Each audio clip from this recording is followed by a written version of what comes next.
जय श्री कृष्णा। राधे राधे। प्रेम से बोलिए तुलसी शालिग्राम भगवान की जय, तुलसी माता की जय।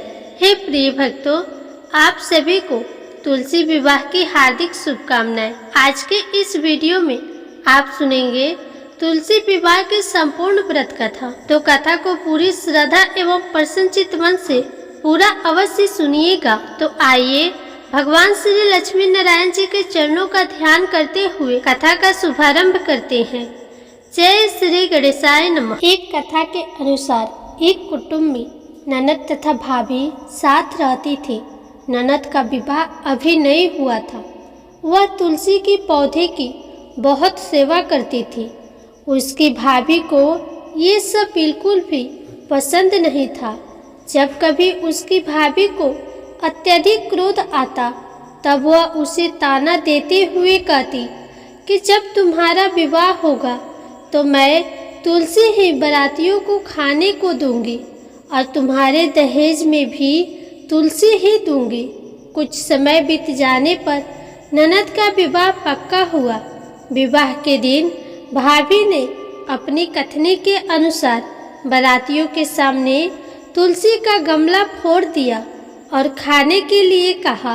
तुलसी माता की कृपा से वह फूटा हुआ गमला अनेक स्वादिष्ट पकवानों में बदल गया। भाभी ने गहनों के नाम पर तुलसी की मंजरी से बने गहने पहना दिए। वह भी सुंदर सोने जवाहरात में बदल गए। भाभी ने वस्त्रों के स्थान पर तुलसी का जनेऊ रख दिया। वह रेशमी तथा सुंदर वस्त्रों में बदल गया। ननद की ससुराल में उसके दहेज की बड़ी प्रशंसा की गई। ये बात भाभी के कानों तक भी पहुंची। उसे बड़ा ही आश्चर्य हुआ। उसे अब तुलसी माता की पूजा का महत्व समझ में आया। भाभी की एक लड़की थी।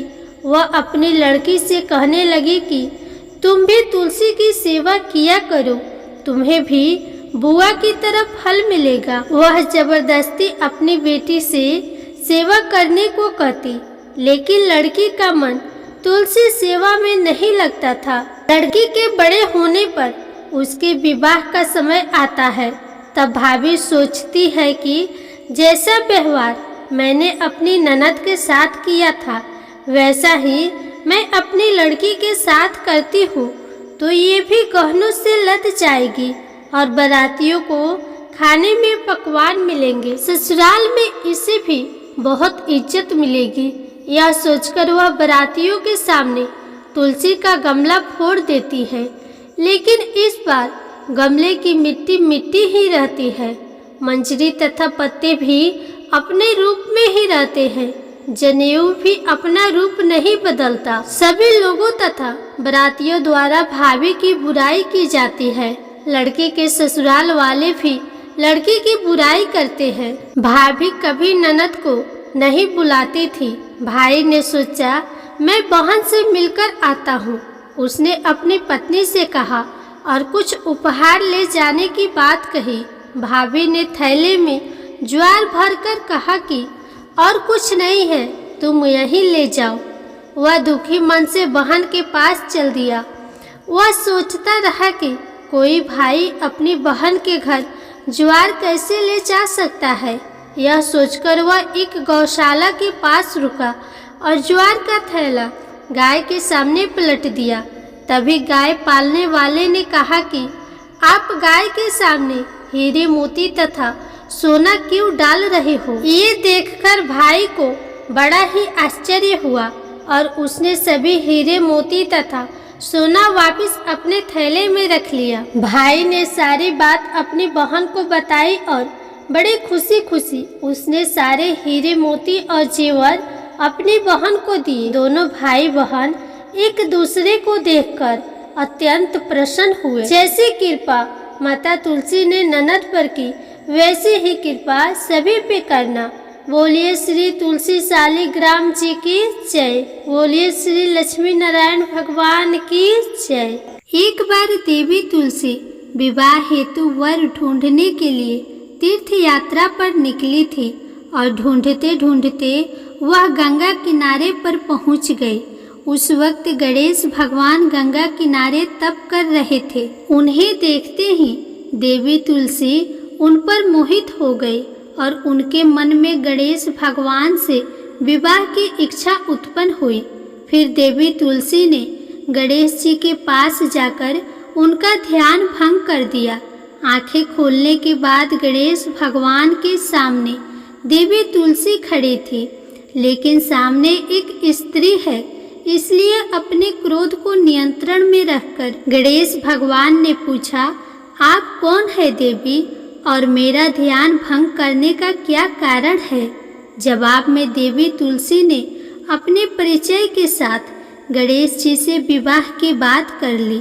उत्तर में गणेश जी बोले, देवी मैं ब्रह्मचारी हूँ, उस वजह से मैं विवाह नहीं कर सकता। अपने विवाह प्रस्ताव के लिए ना सुनने के बाद देवी तुलसी क्रोधित हो गई और उन्होंने गणेश जी को श्राप दे दिया कि उनका ब्रह्मचर्य टूटेगा और उनके 2 विवाह होंगे।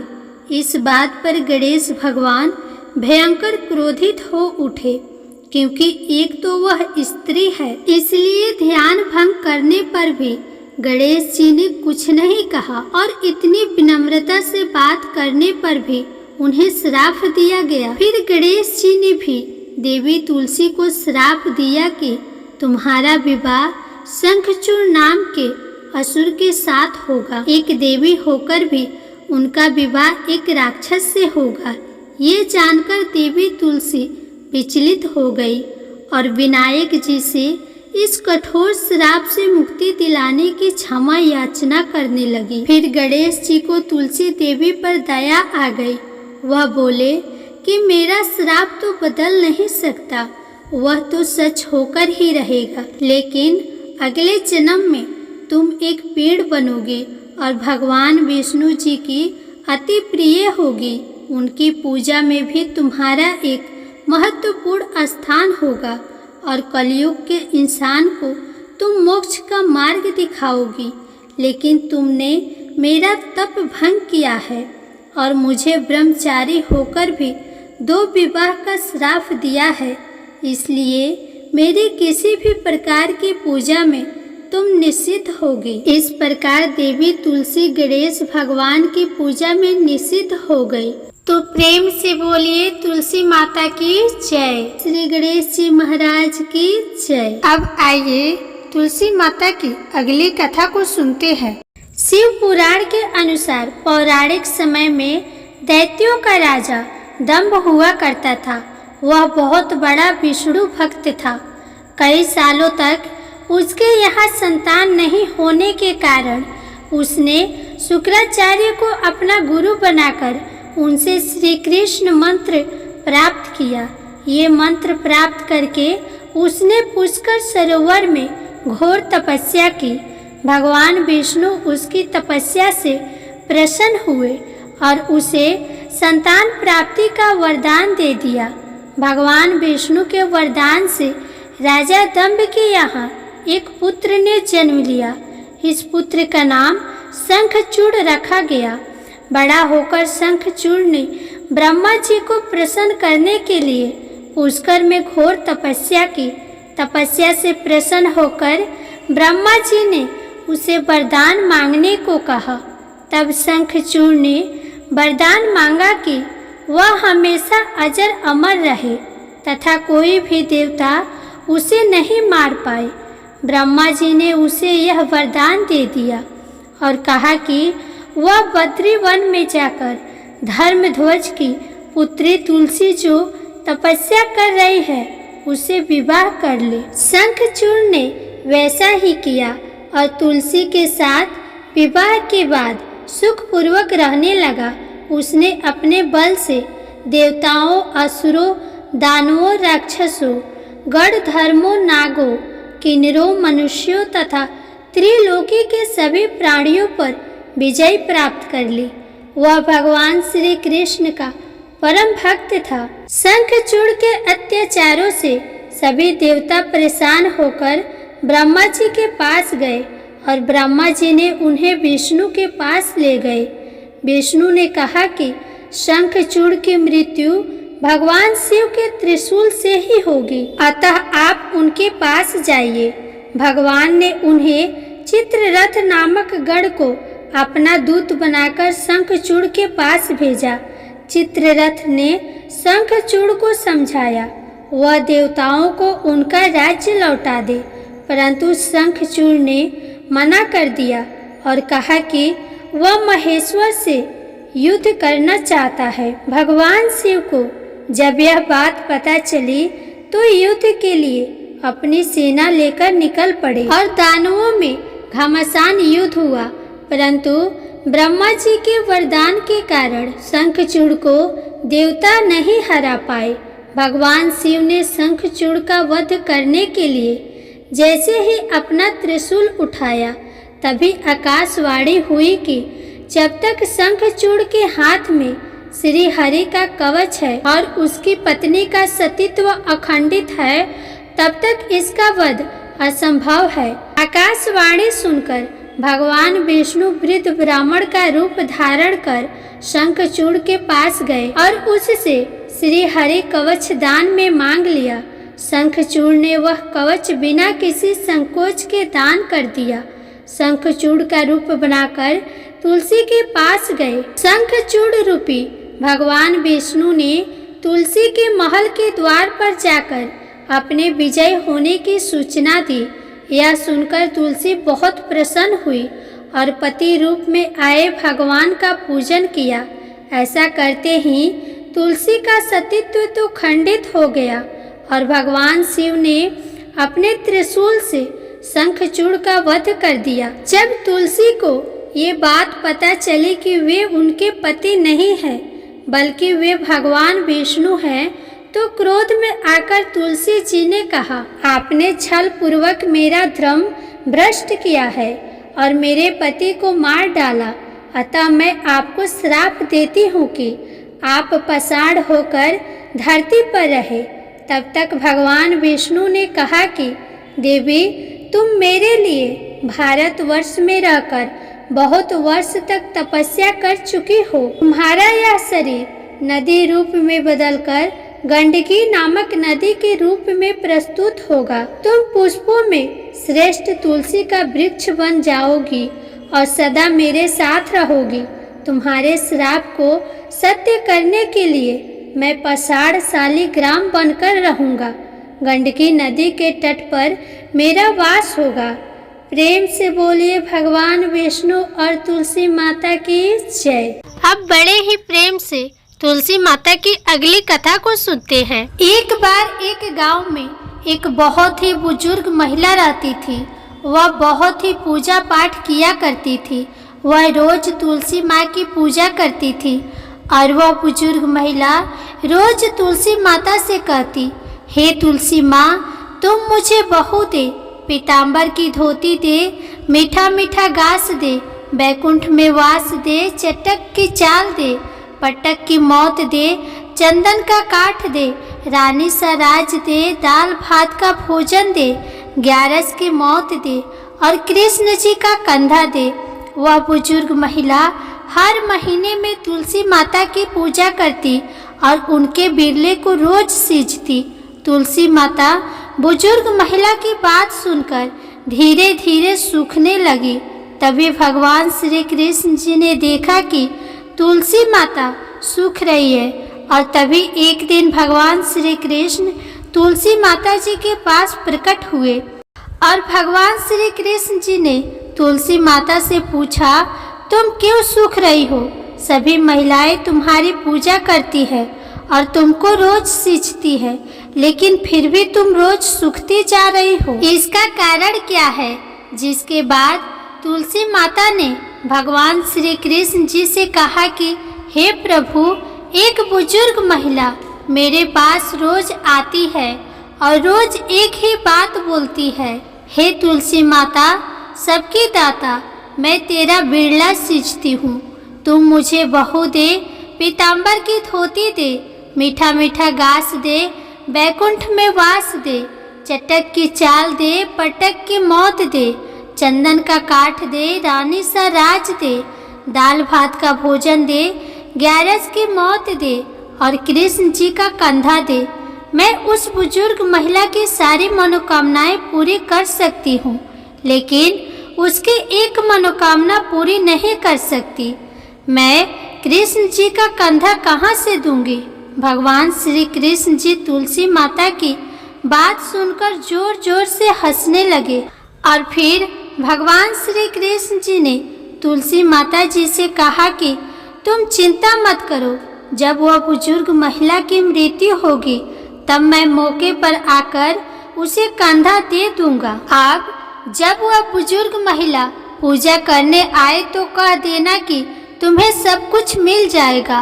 कुछ दिनों बाद वह वृद्ध महिला ठोकर खाकर रास्ते में गिरकर मर गई। पूरे गांव के सभी लोग आए और उस महिला को सभी लोग धर्मात्मा मानते थे। उसको तुलसी जी की टोकरी कहते थे।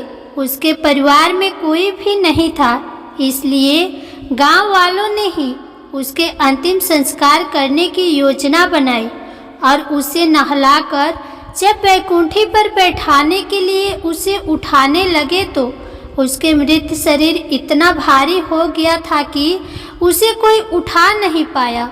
यह सब देखकर वहाँ के सभी लोग तरह तरह की बातें करने लगे और कहने लगे कि यह इतना पूजा पाठ करती थी, हर समय माला फेरती थी, इसलिए यह इतनी भारी हो गई है।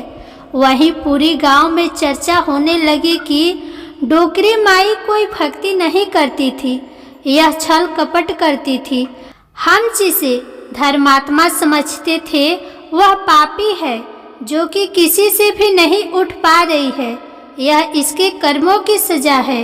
इधर भगवान ने सोचा कि मेरे भक्त की निंदा हो रही है, इसलिए भगवान ने बूढ़े ब्राह्मण का वेश धारण करके वहाँ पर आए और वहाँ पर एकत्रित लोगों से पूछने लगे कि यहाँ पर इतनी भीड़ क्यों लगी है, जिसे लोग कहने लगे कि यहाँ पर डोकरी माई मर गई है और पाप इतना था कि जिससे यह उठ नहीं पा रही है। सब उठा उठाकर थक गए। तब ब्राह्मण ने कहा, मुझे एक बार डोकरी के कानों में कहने दो, फिर वह देखो कैसे उठती है। तो सभी लोगों ने कहा कि आप भी प्रयास करके देख लीजिए। तब भगवान ने उस वृद्ध महिला के कानों में कहा कि हे डोकरी माई, देखो मैं आ गया। और जो डोकरी पूजा करते समय शब्द कहती थी वह शब्द उसके कानों में कहने लगे, तू बेड़ा सिचू तेरा, मैं करूँ निस्तारा मेरा। डोकरी माई बहू ले, बेटी ले, पोता ले, लड्डू ले, पीताम्बर की धोती ले, गहना ले, घी का घड़ा ले, मीठा मीठा खीर और पूड़ी ले, दाल भात का भोजन ले, धन दौलत ले, रानी सा राज ले, तुलसी जी का पत्ता ले, मुंह में गंगा जल ले, ग्यारस को दिल ले, चंदन का दाग ले, कृष्ण जी का कंधा ले। इतना सुनते ही डोकरी हल्की हो गई। भगवान ने बोला, आओ और इसको उठाओ। भगवान ने हाथ लगाया और डोकरी माई उठ गई। सबको बड़ा आश्चर्य हुआ। उसे खूब धूमधाम से ले जाया गया। भगवान उसे अपने कंधे पर ले गए। पूरे गांव में उसकी चर्चा होने लगी, जिससे उसको मुक्ति मिल गई और वह वैकुंठ में चली गई। सभी लोग देखते रह गए। सभी लोगों ने देखा कि शमशान घाट तक तो ब्राह्मण साथ ही आया था, लेकिन अब वह दिखाई नहीं दे रहा है। इससे लोगों को समझ में आ गया कि वह कोई और नहीं, स्वयं भगवान ही बूढ़े ब्राह्मण के रूप में आए थे। बोलिए श्री तुलसी शालिग्राम की जय। बोलिए श्री लक्ष्मी नारायण भगवान की जय। बोलिए श्री राधा कृष्ण भगवान की जय। प्राचीन समय की बात है। एक गांव में एक परिवार रहता था। उस परिवार में माँ, बेटा और बहू थे। बहू बहुत ही सीधी साधी और शांत स्वभाव की थी और उसी के दूसरी तरफ सास बहुत ही झगड़ालू और घमंडी स्वभाव की थी। वह अपनी बहू पर बहुत अत्याचार करती थी। उससे घर का सारा काम काज करवाती और खाने के लिए एक सूखी रोटी देती अब बहू के पति इन सब बातों से अनजान था, उसे कुछ भी पता नहीं था। वो तो सुबह होते ही खेत में काम करने चला जाता। बहू सास के कहे अनुसार घर के काम में लग जाती थी। एक दिन बहू ने देखा पड़ोसन नया मटका लाई है।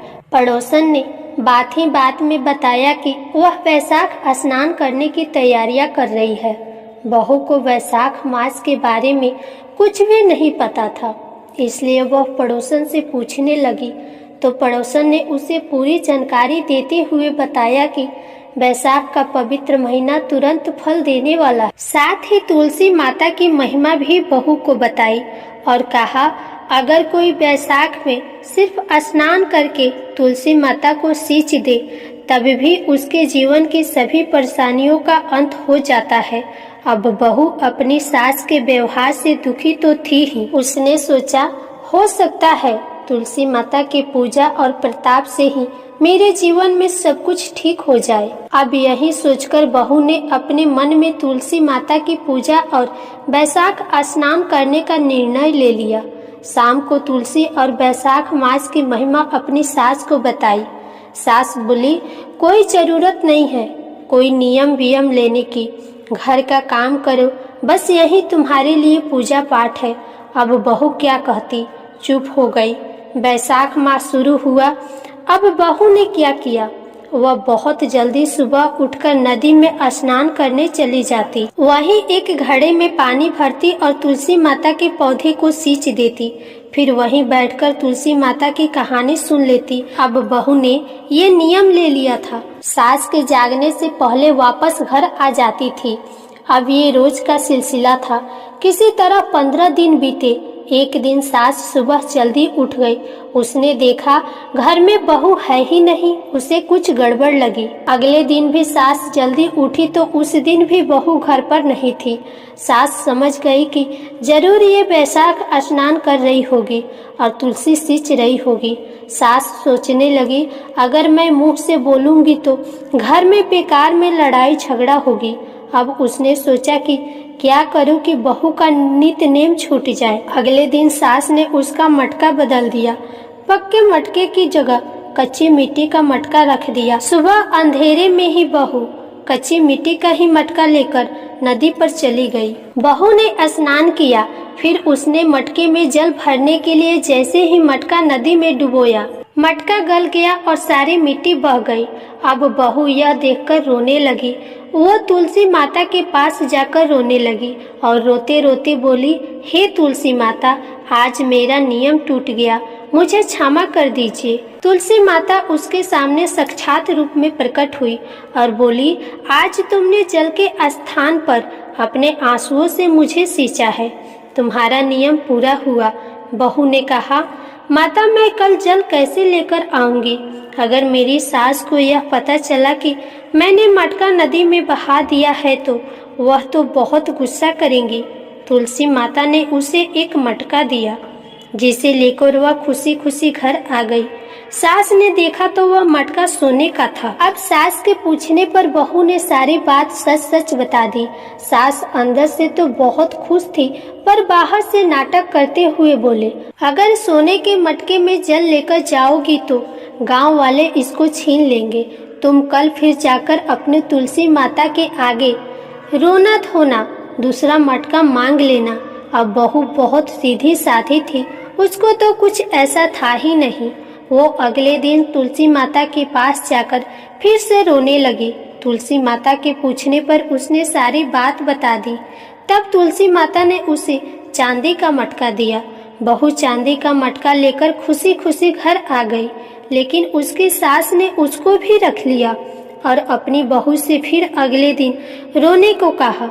बहू सास के डर से कुछ बोली नहीं। फिर अगले दिन तुलसी माता के पास जाके बैठ गई और फिर उसे रोने लगी। तुलसी माता ने आकर सारा बात पूछा तो उसने रोते रोते सारी बात बता दी। अब तुलसी माता ने कहा, तेरे सास का लालच कभी खत्म नहीं होगा, तू आज मिट्टी का मटका ले जा। यह कह के तुलसी माता ने उसे एक मिट्टी का मटका दे दिया। बहू जब घर आई तो उसकी सास बहुत गुस्सा करने लगी और कहने लगी, तुम्हारी तुलसी माता के पास क्या सिर्फ इतना ही धन है? जिसके पास कुछ भी नहीं उसे सींचने से क्या ही लाभ। अब यह कहके वह बहू को बहुत गुस्सा करने लगी, लेकिन बहू ने सास की बात नहीं मानी और जो उसका नियम था वह सुबह जल्दी उठकर उसी तरह करने लगी। पूरे महीने सास से छुपकर नदी पर स्नान करती और तुलसी माता को सींचती रही। महीना समाप्त होने पे था। एक दिन सास छुपाए हुए अपने दोनों मटकों को देखने लगी तो उसने देखा कि वो दोनों मटके कच्ची मिट्टी के बन गए हैं। अब यह देखकर तो सास का गुस्सा 7वें आसमान पर पहुंच गया। वह बहू को बहुत भला बुरा कहने लगी। तभी साक्षात तुलसी माता उनके घर में प्रकट हुई और वो सास को बोलने लगी, तुमने लालच और घमंड में बहुत पाप किए हैं, इसलिए सिर्फ तुम्हारे छूने की वजह से ये मटके मिट्टी के बन गए। जैसा बोओगी वैसा ही काटोगी। तुलसी माता के प्रताप और कृपा से सास की आंखें खुल गई। वो बहुत रोई और तुलसी माता से क्षमा मांगने लगी। तुलसी माता ने क्षमा कर दिया और खुश रहने का आशीर्वाद भी दिया। तुलसी माता की कृपा से तीनों ही घड़े खुद ही सोने के हो गए। अब सास बहू मिलकर रोज तुलसी माता का नित्य नियम करने लगी। तुलसी माता की कृपा से उनका घर अन्न धन से भर गया। हे तुलसी माता, अपने सभी भक्तों पर अपनी कृपा बनाए रखना। प्रेम से बोलिए तुलसी माता की जय। आप सुनिए लपसी और तपसी की कहानी। एक लपसी था, एक तपसी था।